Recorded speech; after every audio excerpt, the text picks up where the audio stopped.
Começa agora o programa Lições da Bíblia, o seu programa semanal de estudo profundo da Palavra de Deus. E hoje vamos estudar sobre como nos livrarmos das amarras, dos impedimentos que atuam para atrapalhar o nosso encontro com o verdadeiro descanso que só Cristo pode oferecer. Está no ar o nosso Lições da Bíblia.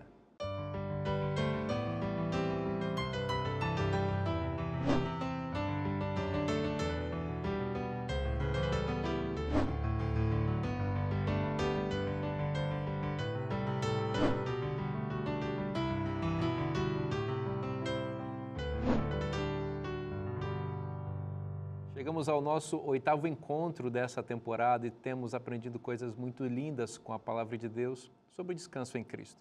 Mais uma vez eu quero agradecer a presença dessa equipe maravilhosa que está comigo aqui, de amigos muito queridos, e nós temos tido assim uma harmonia muito especial, que tenho certeza que é a atuação do Espírito Santo entre nós e também com tudo aquilo que vocês trazem para esse nosso encontro.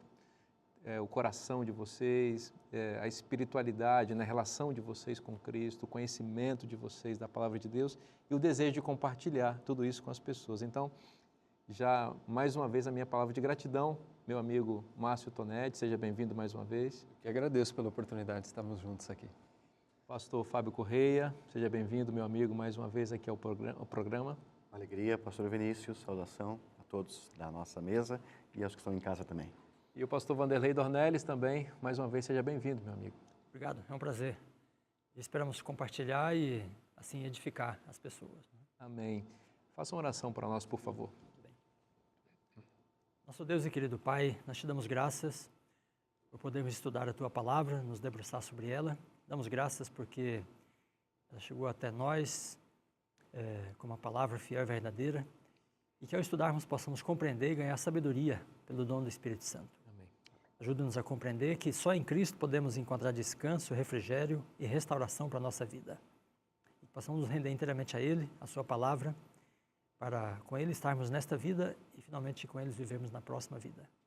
Pedimos Tua graça e Tua luz sobre nós sempre, em nome de Jesus. Amém. Amém.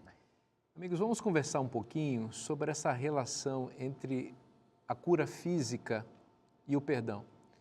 Há um fato na Bíblia muito importante e cheio de ricas lições espirituais em relação a esse assunto, que é a cura do paralítico de Cafarnaum. Apenas contextualizando, né, a história, para benefício daqueles que porventura não a conheçam, né? Jesus estava ali curando em Cafarnaum e ele entrou na casa de Simão Pedro. E diz o texto que multidões de pessoas afluíram para aquele lugar e encheram a casa. Encheram a casa de tal modo que ninguém mais podia ou conseguia entrar. Mas havia ali um paralítico naquela cidade que padecia há muitos anos de uma enfermidade gravíssima, né? De paralisia.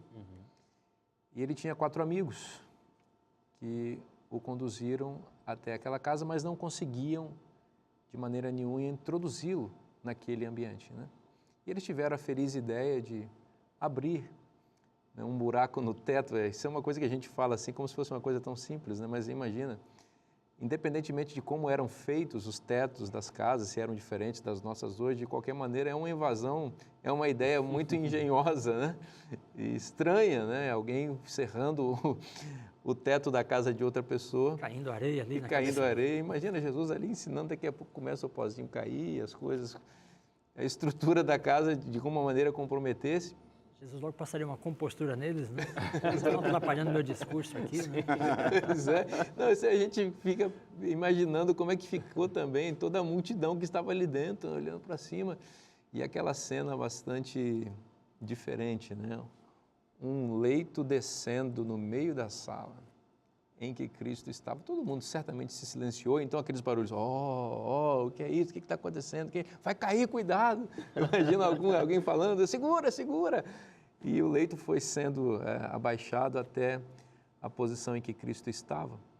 Pastor Dornelles, e a partir daí, Jesus começa a mostrar quem é e começa a despertar também vários sentimentos ali dentro daquele auditório, né? Veja que a primeira coisa que Jesus destaca, né, da situação é a fé deles, né? Porque realmente, como você descreveu, é uma situação inusitada, é corajosa, para não dizer assim, inconsequente, né, da parte dos amigos, né, do rapaz. E diz que 4 homens o levavam, né? Ele devia estar assim até um pouco acima do peso, né? Se não andava, era um sujeito trabalhoso, né? Então a primeira coisa que Jesus destaca, né? Ele vê a fé deles, né? Interessante a expressão que Marcos utiliza aqui, né? Capítulo 2 de Marcos, versículo 5, né? Vendo-lhes a fé. Olha, como é que se vê a fé? A fé é invisível, né? Interessante. Então, a fé se manifesta nas ações, né? E aquele gesto, aquele ato deles, né? A coragem, a disposição, mostrou a fé deles, né? Ou seja, eles fizeram tudo aquilo porque eles sabiam que a solução viria. Porque não houvesse uma certeza, né, da solução do problema, como é que eles iriam fazer uma operação tão arriscada, né? Exatamente. Então, Jesus vê a fé deles. E ele vê a nossa fé também, nas nossas ações. E as próprias pessoas podem ver a nossa fé por meio das nossas ações, né? Interessante que Tiago fala assim, eu te mostrarei a minha fé por meio das minhas obras, né? Então, Jesus vê a fé deles. E as pessoas podem ver. O nosso Inário Adventista, que é a coleção de hinos que usamos para cantar em nossos cultos, tem um hino belíssimo também. Eu sou um apaixonado pelo Inário Adventista. Lá diz assim, sim, Jesus contemplará a fé, Sim. pois o que ele promete dá. Né? Dá para ouvir, eu estou ouvindo aqui a melodia na minha mente. Sim, não vou cantar, senão vai estragar aqui a gravação.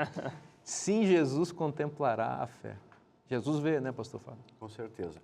Nós tivemos agora na pandemia muitos casos de pessoas que ficaram doentes, eram tementes a Deus, eram até saudáveis, entre aspas, mas elas não foram curadas. E algumas até morreram. No caso aqui do paralítico, até o texto aqui de Ellen White, essa autora americana, ela fala que ele sabia que ele vivia uma vida desregrada, que ele era um grande pecador. E é claro que todo o mal e doença, a causa principal é o pecado. Só que aquelas pessoas que vivem uma vida aparentemente, né, correta, pecam, mas não abertamente, como Jó, por exemplo, que ficou com uma doença desde a ponta do pé até o cabelo.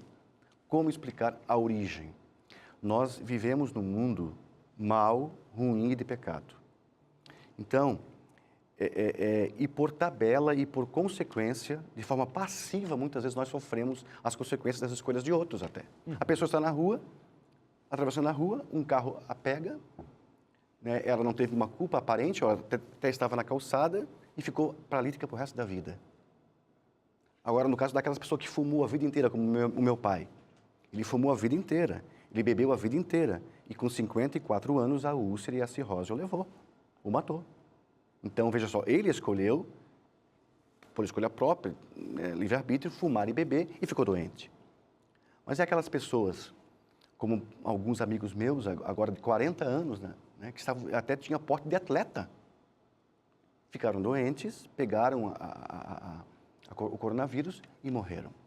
Vivemos num mundo mau, vivemos num mundo de pecado. Injusto, né? Injusto, e muitas vezes nós colhemos também as consequências de escolhas de pessoas que estão ao nosso redor. Então, qual é o segredo aqui? Descansar em Deus. E a boa notícia é que Deus pode nos dar descanso mesmo nessas situações. Aqui no caso, o jovem paralítico, ele era paralítico porque ele buscou, porque o pecado levou a isso, né? A vida dele desregrada levou a isso. Uma vida pecaminosa aqui, ó, causou a doença. Mas naqueles casos daquelas pessoas que não têm essa vida desregrada, que ficam doentes, porque o nosso mundo é um mundo mau. E nós temos que, nesse momento, ter fé em Deus, como aqui alguém, né, já foi dito, né? Confiar em Deus e, através da nossa fé, Deus pode nos dar a cura e também o descanso, né? Sabe que isso me fez lembrar uma experiência, enfim, que a minha família viveu, né? Minha família, especialmente da minha esposa, viveu há uns 2 anos, mais ou menos. Meu sogro acabou sendo diagnosticado com um câncer no pâncreas e, enfim, todos sabemos que esse tipo de câncer é extremamente agressivo, né? E, enfim, muito rapidamente a saúde dele foi definhando, ficou numa situação, assim, muito deplorável. Mas Eu lembro que, enfim, 3 meses depois, ele acabou falecendo, mas eu lembro que o pastor, que acompanhou ali, né, esse momento dramático da família, durante o funeral, ele pontuou um aspecto que realmente foi muito, assim, se mostrou de maneira muito evidente, né, na vida do meu sogro, que mesmo numa situação assim tão deplorável quanto aquele se encontrava, né, o pastor disse, olha, nunca vi alguém assim com tanta paz em meio a um sofrimento tão extremo assim, né? E isso tem que ver com aquilo que o nosso guia traz aqui, de que Deus pode trazer descanso, mesmo para aqueles que estão doentes ou também para aqueles que estão saudáveis, né? Ou seja, você ter paz, serenidade, né? De espírito mesmo em situações tão trágicas, né? Este paralítico é um personagem típico, né, para a temática de toda essa temporada do Guia de Estudos. Né? Porque é um indivíduo que carrega um fardo extremamente pesado. E a doença dele é apenas um sintoma desse fardo, né? Porque a gente pode falar de doença, de morte, etc., que vem, né? Mas isso vem para algumas pessoas, muitos morrem sem adoecer, né? Acidentes, etc. Mas a doença aqui é apenas um sintoma do problema crítico, né, dele, que é transgressão. Transgressão, sim, esta é comum a todos os seres humanos. Né? Então, é um personagem exemplar, porque Jesus disse assim, venham a mim e eu vos aliviarei. Né? E o camarada nem podia ir, mas os colegas o levam. Né? Então, é um personagem típico para esse estudo, porque ele, de certa forma, representa a humanidade, né, que está carregada com o peso do pecado. E por isso sofre de tantos sintomas, né, desse mal, né, interior e espiritual. Isso leva a gente a entender um pouco melhor por que as primeiras palavras de Jesus são: os teus pecados estão perdoados. Existe uma frase do grande pregador inglês Spurgeon, que ele disse que os milagres de Jesus são sermões para os olhos. Em outras palavras, né? É uma maneira de Jesus ensinar o Evangelho por meio da forma concreta, né? Então, aqui nós vemos claramente que a situação do paralítico, como paralítico, reflete a sua condição espiritual. Sim. O pecado que já foi colocado aqui como causa dessa situação física dele, resultava em um estado emocional e espiritual caótico na vida daquele homem, que era muito bem metaforizada, ou esse estado muito bem metaforizado na condição física dele. E é exatamente por isso que Jesus tem essa primeira intervenção. Vai direto à raiz do problema. O problema do homem não era que ele não conseguia se movimentar, que ele não tinha pernas suficientes ou capazes de se mover. O problema do homem é que havia um peso gigantesco sobre ele, que a culpa do pecado, ou dos pecados cometidos, ou de uma vida pecaminosa, enchiam a vida dele de fardo, de dificuldades. E Cristo vai à raiz do problema, né? Ele está na mesma condição que estavam os irmãos de José, né? Exatamente. Um estado de inquietação, né? Um estado de estresse causado pelo sentimento de culpa, né? E, como eu disse, né, todos nós carregamos o mesmo fardo. Por isso o convite de Cristo, né, é universal, é a todos, né? Venham a mim. Não continue carregando aquilo que não é necessário você continuar carregando, né? Eu vos aliviarei, né? Então, imagina o moço ouvindo, né, filho, né? Primeiro Jesus se dirige com uma expressão carinhosa, né? Filho, perdoados estão os teus pecados, né? Então, está tirado o seu fardo. Você está curado, né? Interessante que aqui, assim como o pecado se relaciona com a doença, o perdão se relaciona com a cura, né? Exatamente. E outra lição, pastor Dornelles, que esse texto nos ensina, nós temos muitas pessoas doentes no mundo hoje, paralíticas, né? Muitas que não estão paralíticas, têm outro tipo de doença, elas podem ir buscar a cura, porque elas podem andar. Veja, eu quero fazer uma aplicação espiritual. Outras, no entanto, elas têm que serem carregadas, têm que ser carregadas ou levadas. E aqui entra a nossa missão como servos de Deus, Eles que podem carregar. como seguidores de Deus, de que muitas pessoas estão doentes, né? Estão doentes e não sabem onde buscar esse auxílio, esse refúgio, essa cura, esse perdão primeiro, para depois a cura física. E aí o desafio que nós temos, né, de ir e sermos esses carregadores de paralíticos. Uma vez, faz o quê? Uns 20 anos, Eu vi um sermão do pastor Iglesias, né? Carregadores de paralíticos. Né? Que bom que ele tinha amigos. E será que as pessoas que hoje padecem no mundo por falta de descanso, de cura, de perdão, elas estão tendo esse apoio daqueles que servem a Deus para serem os carregadores deles, para encontrarem o perdão e a cura? Dentro dessa linha eu fiquei pensando, né, como é bom ter amigos, né? Com certeza. Agora, no mês de abril, eu tive a dor, assim, de perder um amigo íntimo, sabe? E isso foi uma coisa muito trágica, porque era o tipo de amigo que eu creio que se eu estivesse na condição do paralítico, ele me carregaria. Então, como é bom você ter amigos. Sim. E ser amigo das pessoas conforme você está colocando, né? Porque a verdadeira amizade se manifesta quando nós realmente encaminhamos as pessoas a Jesus. E aí, você mencionou Jó, aí tem os amigos de Jó, né? Mas eles não carregam Jó, né? Não, eles acusam. Eles acusam, eles não trazem a cura, né? Eles trazem a condenação. Em culpa, né? Então, são dois tipos de amigos, né? E a gente tem que se espelhar no modelo correto, né? Que carrega, o que dá apoio, né? O que tenta trazer a cura, né? Porque o amigo que está ali para acusar, para criticar, né? Ele só vai empurrar você mais para a doença. Exatamente. Eu quero aproveitar esse momento e apresentar para você mais uma vez o nosso guia de estudos. É esse manual, esse livro, essa revista que nos acompanha durante todas as temporadas, ou a cada temporada, um material novo, que é simplesmente fundamental para o nosso estudo diário da Bíblia. Ele não substitui a Bíblia. Na verdade, ele nos orienta no estudo da Bíblia, nos guia pelas belezas das Escrituras. E eu queria recomendar que você também tivesse esse material, porque vai fazer muito bem para você. O que é bom para mim, eu gosto de também dizer para as pessoas usarem. Vai ser bom para você, tá bom? Então, se você deseja conhecer um pouco mais sobre esse material, você já sabe, é um produto da Casa Publicadora Brasileira e você descobre um pouco mais sobre esse e outros materiais em cpb.com.br. Nós vamos fazer agora um breve intervalo e eu aguardo você já já. Porque antes da cura física, a gente precisa da cura espiritual, a cura da alma, né?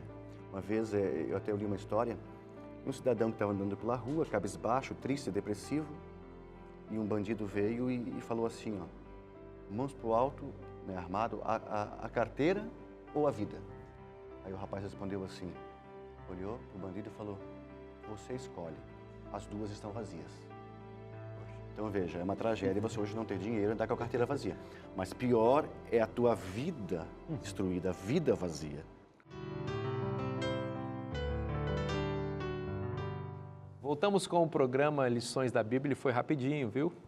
E eu quero aproveitar e apresentar para você esse material que é maravilhoso, que são os comentários da escritora norte-americana Ellen White, separados aqui para ampliar o seu conhecimento a respeito dos temas que são tratados e abordados no nosso guia de estudos. É um material que certamente vai enriquecer sua vida e eu gostaria que você também tivesse contato com ele. E se você desejar, você já sabe, é um material da Casa Publicadora Brasileira e você pode conhecer um pouco mais sobre este e outros materiais em cpb.com.br. Amigos, vamos continuar conversando sobre o paralítico, porque essa história tem várias nuances, vários aspectos que podem enriquecer e nos abençoar espiritualmente aqui, né? Pastor, acho que Fábio que mencionou isso no bloco anterior, que ao Jesus ver o homem paralítico ali ser introduzido por seus amigos amorosos, né? Amigos de fé, que acreditaram naquele homem e apostaram tudo para que ele fosse curado. Enfim, quando Jesus viu aquela cena, a intervenção de Jesus, diz aqui o verso 5 do capítulo 2 de Marcos, foi, vendo-lhes a fé, Jesus disse ao paralítico, filho, levanta e anda. Foi isso que ele falou? Não, filho. Os teus pecados estão perdoados. Mas, pastor Fábio, o homem foi ali para ser curado, ele era paralítico. Para que Jesus veio com a história de perdão de pecados? Porque antes da cura física, a gente precisa da cura espiritual, a cura da alma, né?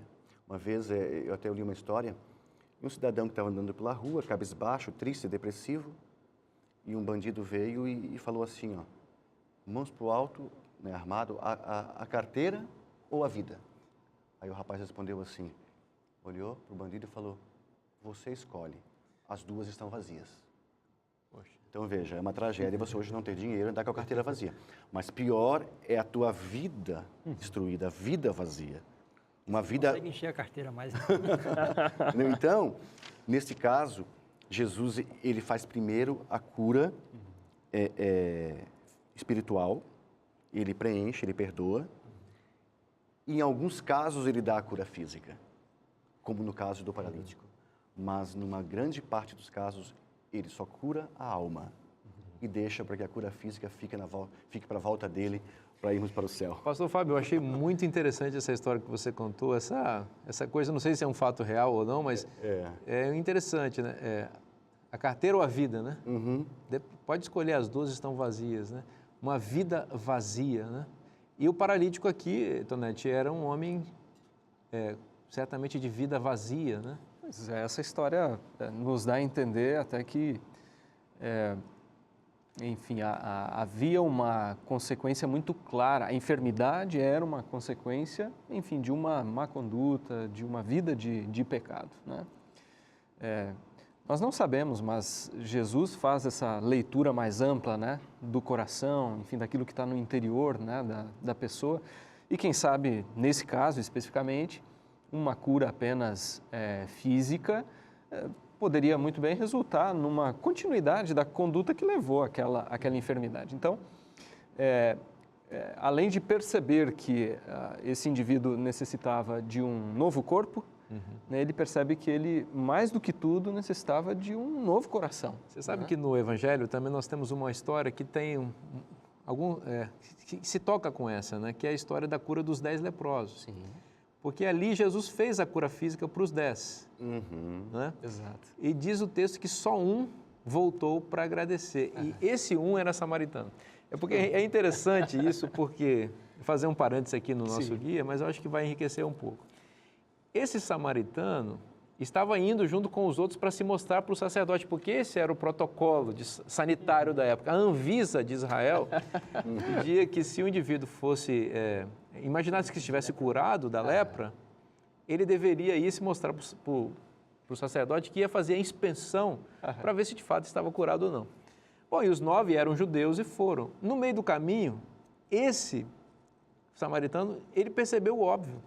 Ele estava curado da cura física, mas ele continuava samaritano. E o que um samaritano ia fazer diante de um sacerdote judeu? Ele ia ser escorraçado como leproso do mesmo jeito. Então aquele homem percebeu que não adiantava ele ir para o sacerdote. Então ele teve a brilhante ideia de voltar para o homem que o curou.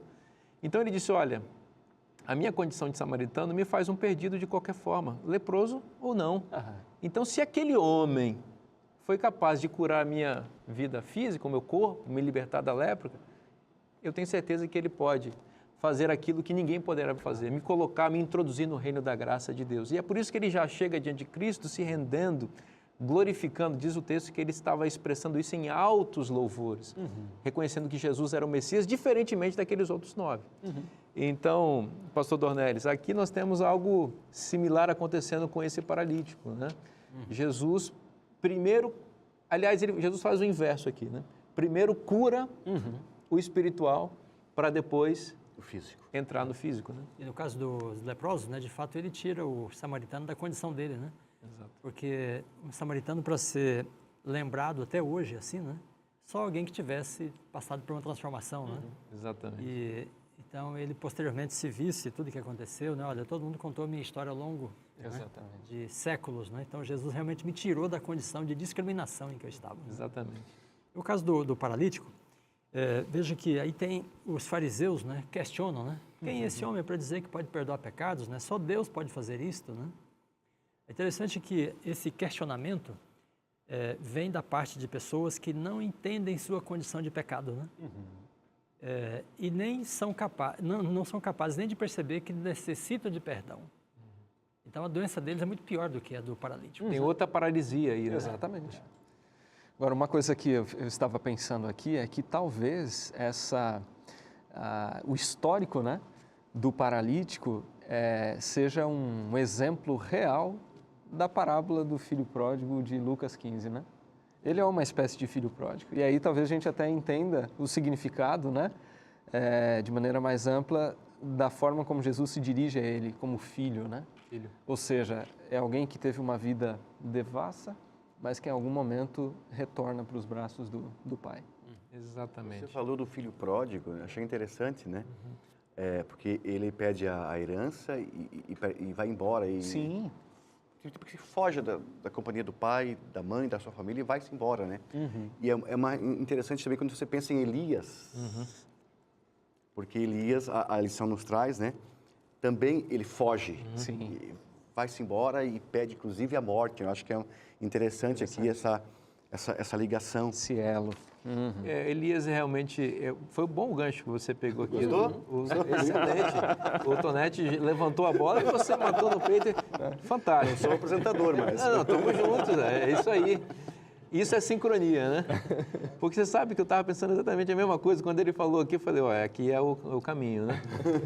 Mas vamos falar um pouco sobre Elias, né? Um salto aqui do paralítico para Elias. Afinal de contas, o paralítico está andando. Agora dá para andar até a história de Elias. Um paralisado fisicamente, o outro paralisado pelo medo, né? Tá vendo aí? E tem coisas que caem do céu, né? O paralítico foi descido, né? Do teto para baixo, né? E no Monte Carmelo, onde Elias estava, desceu fogo do céu. Né? Olha, vocês estão percebendo a capacidade poética e literária desses meus convidados aqui. Bom, amigos, é o seguinte, Elias é um grande homem, né? Um grande personagem, um grande profeta. Os dois maiores profetas do Antigo Testamento, sem dúvida, são Moisés e Elias, né? Eles vão aparecer no Novo Testamento também representando a lei, os profetas, né? Grande homem Elias. Ele é um grande homem que enfrenta uma grande mulher, né? Porque em 1 Reis capítulo 18, ele enfrenta, né, os quase 900 profetas aqui de Baal e Astarote, no Monte Carmelo. E ele é destemido e corajoso, né? Ele defende o culto a Deus, ele ergue o altar. Ele não tem qualquer insegurança no Monte Carmelo. Mas quando a mulher disse que iria fazer a vida dele como ele fizera a vida dos profetas dela, né? Aí Elias bambeou as pernas. Dornelles, então não é recente essa história dos homens terem medo das mulheres, né? Já tem tempo isso daí, né? Ele não teve medo de 850 profetas de Baal, homens, De uma mulher, mas teve medo de uma mulher. Veja que eles eram profetas de Baal e ela era sacerdotisa de Baal. Elas são da mesma categoria, sabe? Exatamente. Mas um grupo é de homens e o outro é uma mulher sozinha, né? Agora é interessante que esse combate entre Elias e Jezabel, do qual ele foge no primeiro momento, e aqui é o tema, né? Retrata muito bem um grande conflito, né, espiritual, porque o nome de Elias significa Jeová é Deus. Então, o ministério de Elias era exatamente para exaltar o nome de Deus, que estava rebaixado nos tempos em que reinava Acabe e Jezabel em Israel. E o nome de Jezabel sutilmente se refere ao senhorio de Baal, o Deus que pretende substituir o Deus verdadeiro. Então, nesse conflito, Jeová é Deus e Baal é Deus, no primeiro momento o profeta verdadeiro tem medo e foge. Lá no Monte Carmelo, que você se referiu, inclusive, quando Elias ora e desce fogo do céu em resposta à sua oração, o clamor do povo foi exatamente esse: Jeová é Deus, Jeová é Deus. Elias, Elias, em outras palavras, o povo gritava. Interessante, né? que nós não temos muita informação de Baal no texto bíblico, né? Mas nos documentos achados em Ugarit, né, que é uma cidade importante dessa região, consta um pouco mais da história de Baal. Que era Baal? Então, Baal era uma divindade ali. Possivelmente essa divindade tivesse sido construída a partir de um rei antigo, né, que governou aquela região. E há um achado arqueológico, né, em que Baal está em pé com uma lança e ele pisa a serpente de 7 cabeças. Olha isso. Olha só. Então, em todo o mito de Baal, né, tem o Leviatã, e Baal é um guerreiro que combateu o Leviatã, de 7 cabeças. Então, veja que há de fato uma disputa entre Deus, entre Baal e Deus aqui, né? Porque Baal pretende ser o que Deus é. Então, quando diz em Gênesis 3,15 que o descendente da mulher vai pisar a cabeça da serpente, Baal quis parecer que isso fosse ele, sabe? E o povo de Israel, com o trabalho dos profetas de Baal e de Jezabel, estavam sendo persuadidos de que Baal era, de fato, uma divindade. Exatamente. e estão indo para cultuá-lo. E o grande destaque do ministério de Elias é exatamente a percepção dessa suposta prosperidade que Israel estava tendo com base no suposto poder de Baal, que era a grande mensagem que Jezabel e seu esposo Elias transmitiam para Israel. Então, sabendo disso, Elias orou, diz o texto, e em resposta à sua oração, Deus fechou o céu para cumprir uma maldição da aliança, de que quando o povo idolatrasse, não haveria chuva sobre a terra. Então, Elias queria passar uma mensagem muito clara: olha, vocês estão adorando a Baal e estão achando que a prosperidade agrícola que vem em resultado das chuvas é fruto da intervenção de Baal, vocês estão enganados. Deus está muito chateado e a prova disso foi a estiagem. E depois disso tem a história, e depois ele mostra lá no Monte Carmelo quem é o Deus verdadeiro, e ele tem uma grande vitória. E 450 profetas de Baal são mortos a mando do profeta Elias e também com a participação dele. Ou seja, o povo aderiu à mensagem que Elias manifestou depois desses 3 anos e meio de estiagem. Mas e o que aconteceu, pastor? Isto já gerou um estresse. Gerou um estresse. A vitória, né? A vitória e a violência também. Sim, porque foi um dia exaustivo. Sim. Antes, os profetas de Baal, né, se cortavam e dançavam em volta e tudo, e já é uma cena terrível. E depois imagina também a luta de Elias clamando, orando para Deus, para que mandasse, inclusive ele molhou bastante, né, o altar. O altar, fez lá no sul a gente fala um valo, uma valeta em volta, encheu de água, enfim. E ali aquela cena do fogo descendo, queimando tudo. Muito drama. Então né? foi uma cena estressante, porque depois outros foram mortos. E depois veio a chuva depois na sequência. Sim, e outros foram mortos à espada, inclusive talvez até Elias tenha participado também do massacre. No total, quase 900 homens morreram. Então, Aqui no guia diz 800 profetas. 850 profetas.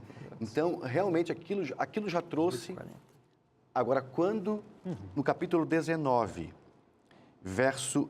1 Reis 19, aqui no verso 1 e 2, então, a Jezabel ameaça matá-lo.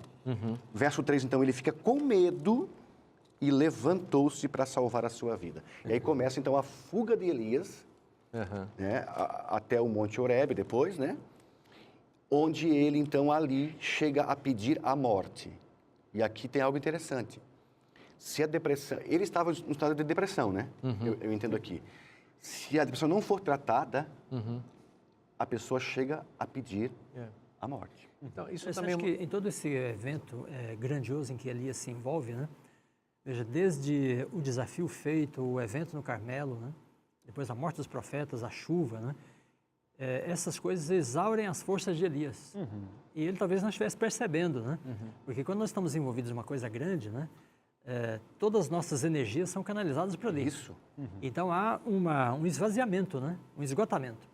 E aí quando nessa condição de esgotados, né? Como diz o livro, né? Nós enfrentamos um desafio, a gente pode se sentir extremamente fragilizado diante do desafio. Então não é que ele teme a mulher menos do que temeu os profetas, né? É que ele está numa condição muito diferente do que estava. Esgotado. Então, esgotado, exaurido, né? Ele corre em vez de buscar o descanso. Ele precisaria de ter reconhecido, né, a situação em que estava. É o que nós temos de fazer. Quando nós estamos numa situação de fragilidade, né, nós não podemos enfrentar um desafio e nem correr do desafio. Nós temos de buscar restaurar as forças. Agora, tem uma coisa também aí que é importante, né? Já te passar a palavra aqui, é o seguinte, às vezes, depois de uma conquista tão grande como essa, o indivíduo pode imaginar que ele fez essas coisas com base no seu próprio braço, sabe?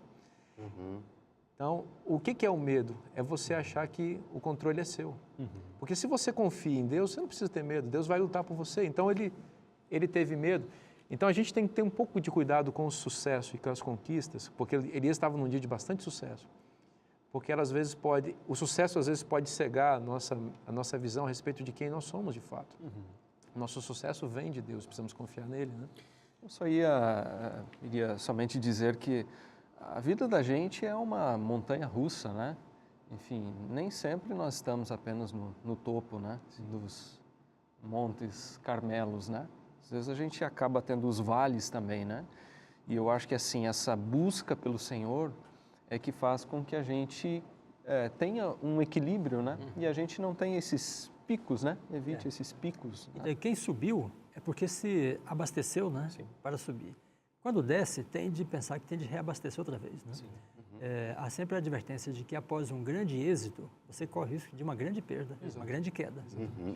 E você tem de estar preparado para isso e buscar se refugiar em Deus. Por isso Ficamos Jesus, vulneráveis, né? Ficamos vulneráveis. Descansar em Cristo. Sim, exatamente. Por isso Jesus, né, enfim, vivia parte do tempo no monte de oração e Depois vinha pro enfim, vale. convívio com as multidões. E aqui no nosso estudo, algumas semanas atrás, nós vimos, por exemplo, Jesus, depois que os discípulos tinham feito grandes milagres enviados, ele tinha enviado e eles fizeram grandes milagres, ele disse, vinde e repousai um pouco. Repousar um pouco. Eles já estavam eufóricos, né, eu imagino, para continuar fazendo as coisas que estavam fazendo. Falando, agora é hora de parar um pouquinho. Isso é uma evidência para nós, né, de que a realização de um grande trabalho não significa que você esteja forte.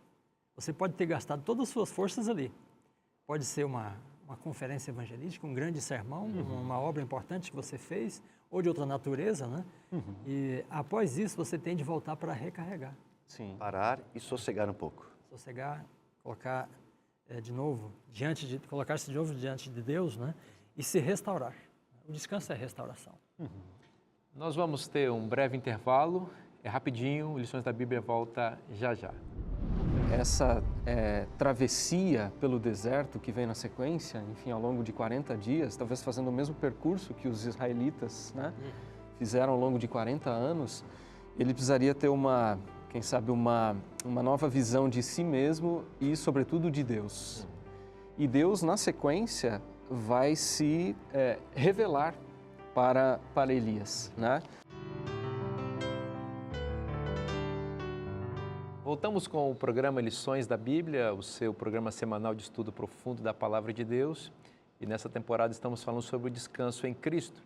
E eu quero aproveitar e mais uma vez oferecer para você que deseja conhecer um pouco mais sobre o sábado da criação, entender a doutrina do sábado na Bíblia e aprender coisas lindas sobre esse descanso maravilhoso que Cristo oferece para todos, por meio dessa revista. Você está vendo aí no seu vídeo aparecendo o telefone e o WhatsApp. Você pode nos ligar ou enviar uma mensagem, do jeito que você preferir. A gente só quer receber o seu contato, porque nós vamos enviar para você gratuitamente esse material. É um presente, é gratuito. Então, é só você ligar ou mandar uma mensagem para nós. Vamos continuar falando de Elias, e que personagem, né? Que homem com tantas possibilidades de interpretação e de percebermos coisas e lições para a nossa vida, né? Bom, ele está fugindo e ele é uma fuga desenfreada, né? Porque ele tem medo e ele começa a ter um sentimento de autocomiseração, né? De pena de si mesmo, de dó de si mesmo. Isso também é uma manifestação que há um problema, não é, Tonete? Assim, de caráter, inclusive, aqui manifestado em Elias, né? Ah, fiquei sozinho, não sou melhor do que meus pais, que vida difícil. Poxa vida, o homem tinha acabado de experimentar uma coisa maravilhosa, tinha visto o poder de Deus se manifestar de maneira incrível, e agora ele está bastante mal aí, não é? Isso é muito interessante, né? Porque essa travessia pelo deserto que vem na sequência, enfim, ao longo de 40 dias, talvez fazendo o mesmo percurso que os israelitas, né, fizeram ao longo de 40 anos, ele precisaria ter quem sabe, uma nova visão de si mesmo e, sobretudo, de Deus. E Deus, na sequência, vai se revelar para Elias, né?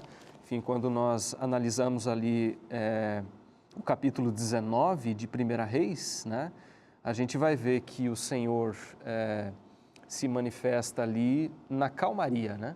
Olha que coisa interessante. Ele não estava no fogo, não estava no terremoto, também não estava no vento, mas estava no vendaval, mas estava numa calma, né, brisa, vamos dizer assim, né? E é muito curioso que depois desse reencontro, né, com Deus, isso parece mudar a perspectiva do próprio ministério de Elias, porque não será mais, digamos assim, o ministério que foi pautado, digamos assim, pela agitação, né? Porque no contexto né, do Monte Carmelo, a gente vê coisas, como você falou, coisas grandiosas e uma grande batalha sendo travada ali. Mas mesmo na calmaria, enfim, desse ministério mais silencioso, desse momento em diante na vida de Elias, a gente percebe, enfim, grandes resultados sendo trazidos. E ao pensar nisso, eu me lembrei do que diz para a gente Isaías 30, verso 15. É muito interessante a gente olhar isso, porque Isaías 30, verso 15 diz assim para a gente: porque assim diz o Senhor, o Santo de Israel, em vos converterdes e em sossegardes está a vossa salvação, na tranquilidade e na confiança a vossa força. Olha que coisa interessante. Na tranquilidade e na confiança. Isso é fantástico, né? Porque nós, você vê, talvez no meio de toda a agitação, isso impediu, de certa forma, que Elias tivesse uma nova visão de Deus. Ele precisava dessa calma. E nós é assim também, enfim, a agitação da vida nos impossibilita de a gente realmente ver e enxergar Deus. Tem uma coisa interessante, você mencionou nessa trajetória dele no deserto, que semelhante à do povo de Israel, mas ele fez o movimento contrário, né? Sim. Porque Israel foi do Sinai para Canaã. Claro. Agora Elias está de Samaria para o Sinai. Ele foi para o Monte Horebe. E diz o texto que ele se colocou numa fenda, revivendo a experiência de Moisés, séculos atrás, que também entrou numa fenda para ali ver a Deus, né? No entanto, Elias está num movimento realmente oposto ao de Moisés e do povo de Israel. Veja bem, Deus pediu que Israel entrasse na trajetória do deserto para ser uma luz para as nações, Sim. com o território de Canaã conquistado. Agora Elias, que era essa luz, sai dos holofotes por escolha própria e por medo e vai se esconder na caverna. Então, havia o momento da caverna, mas aquele não era o momento para a caverna. O momento de Elias naquele momento era o momento de brilhar, Exatamente. era o momento de testemunhar. O povo ainda estava em idolatria, Jezabel ainda reinava, havia ainda 400 profetas ainda vivos ali sob a liderança de Jezabel. E Acabe ainda era um rei ímpio, então Elias precisava, a obra dele não estava completa. No entanto, ele cheio de autocomiseração, de autopiedade, de um orgulho revelado de forma piedosa, porque isso também acontece, ele vai e se esconde no local que não era o refúgio dele. Antes de chegar aí, tem um outro ponto interessante, já veja, ele come pão e água e caminha por 40 dias e 40 noites. E que pão era esse, hein? Já pensou? Eu vejo que no capítulo 19, né, 1 Reis 19, verso 4, diz: ele, porém, foi ao deserto, caminho de um dia. Então, com a comida dele, ele caminhou um dia. Agora, com a comida que Deus proveu, né, veja o verso 7, né? Voltou segunda vez o anjo e disse: levanta-te e come, porque o caminho será longo. Levantou-se, pois, e comeu e bebeu. E com a força daquela comida, caminhou 40 dias. Uau. Até Horebe, o monte. Isso aqui, pastor Benício, como você estava dizendo, faz lembrar de Moisés, né? Que Moisés ficou no monte 40 dias e 40 noites. Exatamente. Né? E quando ele desceu, não estava com fome e nem pálido, né? Pelo contrário, ele estava com uma aparência de saúde. Né? Então, essa comida aqui é a comida divina, sabe, que Deus proveu para ele. Por isso a ênfase, né? Com a força daquela comida. Quando Jesus proveu o pão, ele disse: eu sou o pão da vida, né? Então, veja, aqui nós temos o contraste entre aquilo que é humano, né? Que possibilita caminhar um dia só, o contraste com aquilo que é divino, cuja força você pode caminhar 40 dias e 40 noites. E o texto ainda fala, porque o caminho é longo. Sim. Então, quer dizer, todos nós temos também uma longa jornada. O caminho é longo rumo ao céu, rumo ao monte de Deus, ao monte Sião. E nesse caminho a gente precisa tomar da água. Jesus falou: eu sou a água da vida.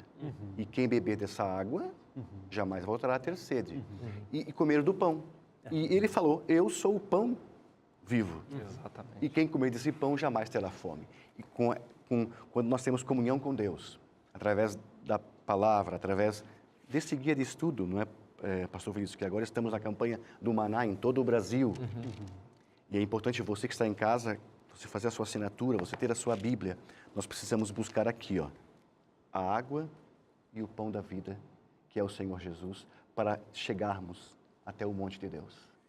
Agora, pastor Fábio, uma coisa muito importante aqui também, pastor Dornelles e Tonete, é que esse é, sem dúvida, o pior momento da vida de Elias. Um momento em que ele está não só depressivo, mas ele está realmente ele está manifestando sentimentos negativos Sim. e poderíamos dizer até pecaminosos. Se não houvesse, por exemplo, esse relato na vida de Elias aqui, nós seríamos tentados a imaginar que ele era um homem diferente, né? Não haveria nada ruim relatado sobre ele.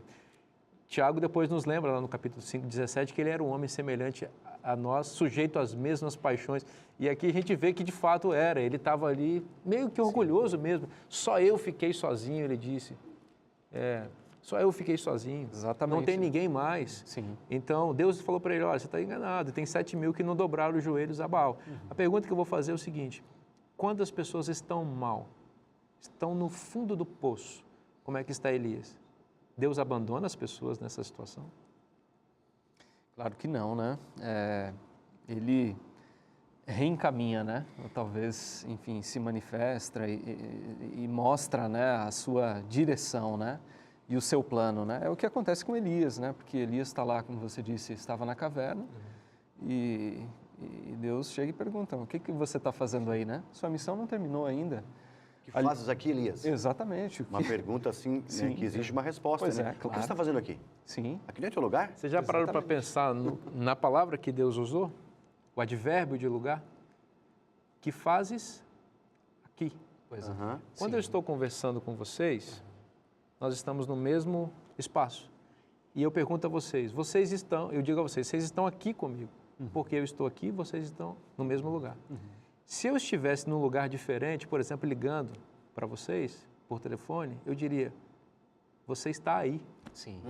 Então, Deus disse, o que fazes aqui? Elias estava numa caverna.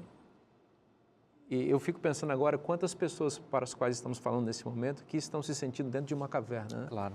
Estão afundadas ali Sim. na depressão, no medo da angústia e ficam pensando que Deus as abandonou. E eu queria que essas pessoas, eu vou falar diretamente para essa câmera aqui, dizer o seguinte, olha, Deus está com você. Ele não está dizendo, ei, você que está aí, Ele está do seu lado dizendo, o que você está fazendo aqui, meu filho? Eu vim aqui, onde você está se escondendo, com medo, com orgulho, cheio de ansiedade, eu não abandono você. Nos momentos mais difíceis da sua vida, Deus está presente. Isso é interessante. Só concluindo a linha de raciocínio, pegando o gancho da sua fala, veja, às vezes nós nos encontramos em uma situação de fragilidade emocional tão grande em que é preciso alguém para nos mostrar uma luz, né? No caso da vida de Elias aqui, evidentemente, é o próprio Deus, né, que vai, enfim, mostrar, recompor a vida, né? Mostrar possibilidades, porque, enfim, ele estava temendo pela vida, né? Não sabia o que iria acontecer, o futuro incerto, às vezes nos traz nos paralisa, né? Nos paralisa, nos leva a uma atitude de fuga, né? Mesmo que a gente ainda não tenha completado a nossa missão. E aí, assim como Deus chega para Elias, como eu disse, ele nos reencaminha, ele nos direciona. E veja, o guia de estudos chega até a mostrar, a tocar um pouco no aspecto de que depois do Monte Carmelo, Elias era a grande oportunidade de se promover uma reforma, né? E ele fugiu, né? E ele acabou fugindo, né? Ou seja, se perdeu uma chance grandiosa ali, né? Ele estava esgotado, né? Sim. Interessante, Deus se manifesta no fogo, né? No Carmelo, e se manifesta numa brisa suave no Monte Sinai, né? Que é Calma o e mesmo tranquila. Monte Horebe, né? Exato. Então, para cada circunstância, Deus tem uma manifestação diferente, dependendo da necessidade que há, né? Sim. Então, no Monte Carmelo, Elias não precisava de descanso. Ele estava com todo vigor ali, né? Mas ele cai em depressão, o homem fica para baixo, né? E aí Deus se manifesta ele de outra maneira, né? Uma forma carinhosa, suave, né? Então, a fala de Deus pode se dar assim, como se deu no Sinai para os israelitas, né? Que o monte tremia, né? Fogo, né? E era importante para eles perceberem quão poderoso era o Deus deles, né? E agora Elias vai lá no mesmo monte, aí Deus não está nas manifestações grandiosas, nas epifanias, né? Mas numa epifania muito mais carinhosa e delicada, né? Dessa brisa. De acordo com a necessidade dele, né? Porque ele precisa de encontrar descanso. Não tem descanso no fogo, na tempestade, né? O descanso está na brisa. E Elias tinha uma obra para fazer ainda. Deus tinha planos para Elias. Então Deus fala, né? Elias, volta para o teu caminho. Volte e vai lá e vai ungir lá o rei da Síria, Exato. vai ungir o rei. Então nós temos também uma obra a fazer ainda.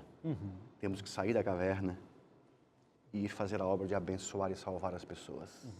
Muito interessante isso, pastor Fábio, porque é exatamente o que nós vemos aqui no verso 15, ele diz assim, Deus diz a Elias, capítulo 19, 1 Reis 19, versículo 15, disse-lhe o Senhor, vai, volta o teu caminho para o deserto de Damasco, e chegando lá, unge Azael, rei da Síria, e aqui Deus vai dando várias ordens para ele. Deus está dizendo para Elias o seguinte, Elias, completa a sua carreira, não fica pela metade, não desiste. Você está ouvindo Deus falar isso para você também agora? Completa a sua carreira. Não abandona. Não deixe que os medos, as circunstâncias ruins da vida, as dificuldades impeçam que o grande sonho de Deus se realize em você e por meio de você. Você está na caverna? Deus está aí com você para te tirar, para te curar, para te restaurar, para te fazer descansar e revigorar você para completar a missão que Ele tem para a sua vida. Ouça Deus dizer a você, vai filho, vai filha. Eu estou com você, eu vou com você, eu quero fazer uma grande obra por meio de você. Esse é o verdadeiro descanso que Cristo oferece para todos. E esse descanso verdadeiro está na Bíblia. E se está na Bíblia, é bom para você.